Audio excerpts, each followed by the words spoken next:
And now it's time for news from around the world. It's Meanwhile in.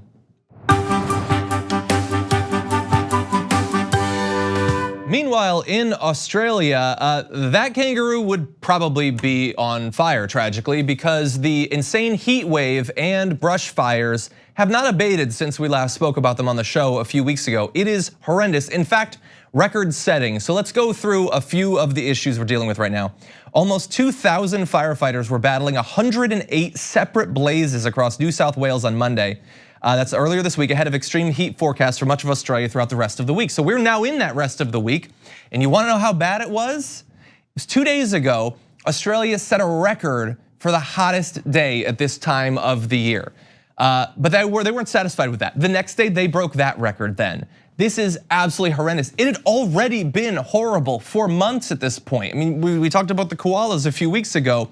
Many houses burned down. This is a horrible, horrible set of fires, literally dozens raging at any given time. And it doesn't look likely to abate anytime soon, considering how hot it is.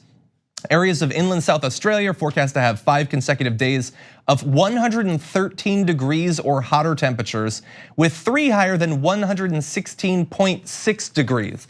Multiple days of that sort of heat. You wanna know what it looks like in a heat map of the country? Take a look at this from earlier this week. That's a lot of red. That's the brown too. Where it's not red, it's brown. Those are horrible temperatures over the vast majority of Australia. And I told you about over 100 fires burning at one point earlier this week. Take a look at a map, a satellite photo of the country. You can see huge plumes of smoke from many separate fires, all at the same time. Now to zoom out just a little bit, last year was the hottest on record for most of the states in Australia, with major heat waves in December and January. And heat waves are now becoming more common, getting hotter and lasting longer. Scientists in Australia could be facing, quote, a dangerous new normal. And so look, this is obviously horrible for Australia. It's also emblematic of what we've been seeing all over the world over the past few years. I mean, here in California, we have fires nearly constantly. Many parts of the United States do. But Europe had a horrendous heat wave. Spain had horrible fires earlier this year. The Arctic was on fire earlier this year. This new normal, don't consider it normal. Please don't. Please fight back against this becoming accepted or tolerated in any sense. We need to do something fast because it's only getting worse. Meanwhile,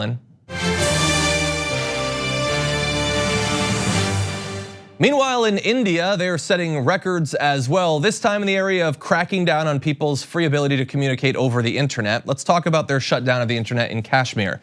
India imposed the shutdown back on August 5th when authorities revoked Kashmir's autonomy and statehood, snapped all communications, and detained the region's mainstream politicians. So effectively, for the vast majority of the people there, aside from a few businesses that were given specific license to use the internet, it was shut off. And that shutdown, it's now, well, it's 134th day on Monday. It's several days more than that. It's now the longest ever imposed in a democracy. There have been authoritarian regimes such as China and Myanmar that have cut off the internet for longer, but India is a democracy. This is not the only internet shutoff they've done, but this is now record-breaking for this form of government. And so let's talk about the effect. What does this actually do if you were trying to live and work, have a regular life in the area that's been shut down? So they're unable to operate online businesses. In early December, they began disappearing from WhatsApp. These are individual accounts because accounts are automatically deleted after 120 days of inactivity. Journalists rely on a government-run center with just 10 computers to file their stories. The Kashmir Chamber of Commerce estimates $1.4 billion in losses already. And so if you are trying to operate a business, if you're trying to communicate with people outside of the country, that has been incredibly difficult now for months and months.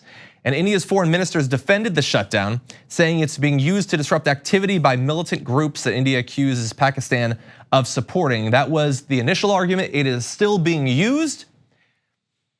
For the people who are just trying to live their lives though, it seems like they're going pretty far to crack down on this communication because lots of other normal sorts of communication are also stopped. And it's having not just negative consequences, but fatal consequences. In July, urologist Omar Salim saw a patient who had advanced stage pancreatic cancer. He contacted fellow specialists in Mumbai to consult on possible treatments. Then communication was cut off. The patient died in November. Now, the patient might have died anyway. We don't know though, because he wasn't able to get the help that he needed because communication was shut off. The internet is not just for fun, It's serious. It's serious on the business side. It's serious for communication. Journalists need access to the outside world. Doctors need access to the outside world. Academics need access to the outside world. It's pretty important and thus really, really bad when a democracy shuts it off for this long. It's so bad, by the way, that a lot of regular people, there's a train that takes people outside of the region to an area that does have internet, and it is packed constantly by people just trying to maintain their lives. On a recent foggy morning, it was full of people hoping to renew driver's licenses, apply for passports, fill out admissions forms, and check email. They included 16-year-old Kushbu Yakub, who was rushing to register for a medical school exam. He said, "If I had any other option, I wouldn't be here." These people are having to take trains just to do the normal sort of bureaucratic stuff that makes up a life. And that continues. It's even more of a record than it was a few days ago. Meanwhile, in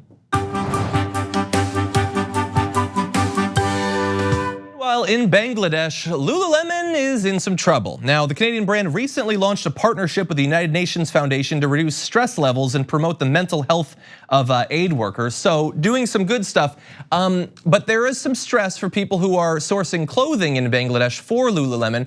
They are being treated absolutely horrendously while producing clothes that will eventually be sold in Lululemon stores internationally and enjoyed in people, particularly in LA, by the way.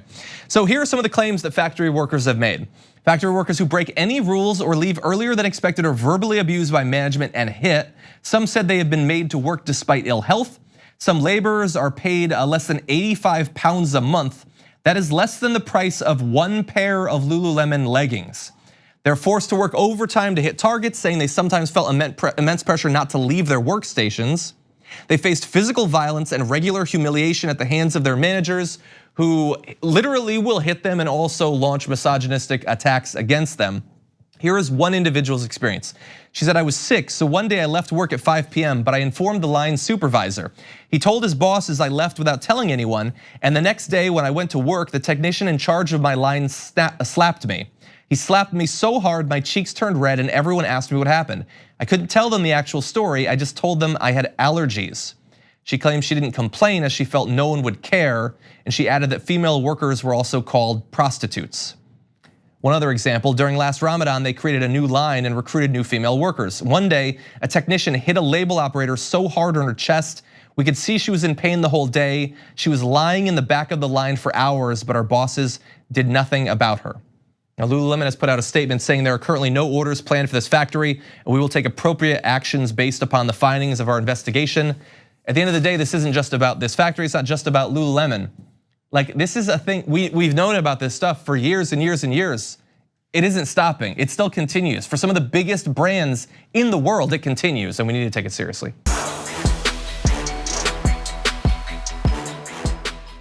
Thank you for watching this clip from the Damage Report. For more content from the show and access to TYT Network members-only exclusives, go to tyt.com/Brooke. Wait, no, it's tyt.com/John. Go to tyt.com/John to sign up.